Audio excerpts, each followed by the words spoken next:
અમારી છોકરી પર એક્સિડન્ટ થયું હતું મારા ભાઈનું, તો 2 વાગ્યાને લાવ્યા છે, 3 કલાક થઈ ગયા છે. ડૉક્ટરને બી જણાવ્યું છે કે બરોડા લઈ જવાનું કીધું છે, તો 3 કલાકથી કહે છે કે 10 મિનિટ એમ્બ્યુલન્સનું કહે છે. હજુ એમ્બ્યુલન્સ આવી નહીં, હજુ ગંભીર હાલતમાં પડ્યા છે, હજુ કોઈ એનો ઇલાજ કોઈ છે નહીં, મૂકી રાખ્યા છે એમ જ. ડૉક્ટરને કહે છે, ડૉક્ટર કહે છે કે 10 મિનિટમાં એમ્બ્યુલન્સ આવશે. 3 કલાક થઈ ગયા છે, હજુ કોઈ સારવાર છે નહીં. એમ્બ્યુલન્સની બેદરકારી છે. ઇમરજન્સીમાં છે. કઈ કઈ જગ્યાએ વાગેલું છે? માથામાં વાગેલું, પગમાં વાગેલું ગયેલા છે, બંને પગ તૂટી ગયેલા છે, માથામાં વધારે વાગેલું છે અને ઓક્સિજન પર છે. લાવ્યા હતા, આપવામાં આવી હતી, હમણાં કોઈ સારવાર છે નહીં, એમ જ મૂકી રાખેલું છે. અને અમે બરોડા લઈ જવા માંગીએ છીએ, પણ અહીંયા કોઈ 108 નથી, કશું જ નથી.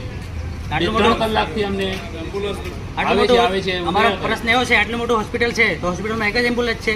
તમે અધિકારીને મળ્યા એમને? અધિકારીને મળ્યા તો અધિકારી ચા પીતા હતા આરામથી ઓફિસમાં. અમે કીધું તો આવા છે, તો કે પંખા નીચે બેઠા છે, દર્દીને પણ પંખાની સારવાર પણ નથી. અમારે પંખા નીચે છે, હાથથી પવન નાખે છે, અને સાહેબ એસીમાં ચા પીને એસીમાં ચા પીએ હલાવે છે. અમે પેશન્ટને દર્દી હલાવે છે. પંખાની કોઈ સારવાર નહીં, પંખાની પણ સારવાર નથી દવાખાનામાં. ડૉક્ટર એસીમાં ચા પીએ છે.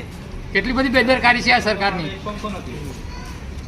શું માંગણી? મોટી વાતો કરે છે, આટલી મોટી હોસ્પિટલ કરી છે, આટલી સારવાર આપીએ છીએ, 108 ની સારવાર આપીએ છીએ, એમ્બ્યુલન્સની સારવાર આપીએ છીએ, કોઈ સારવાર નથી. 4 એમ્બ્યુલન્સ પડેલી દેખાય છે અહીંયા. 1, 2, 3, 5 દવાખાનામાં 100 માટે મૂકેલી છે કે આ દવાખાનું છે, 5 એમ્બ્યુલન્સ દેખાય છે. કરેલું છે પણ ગાડીમાં કોઈ એ નહીં.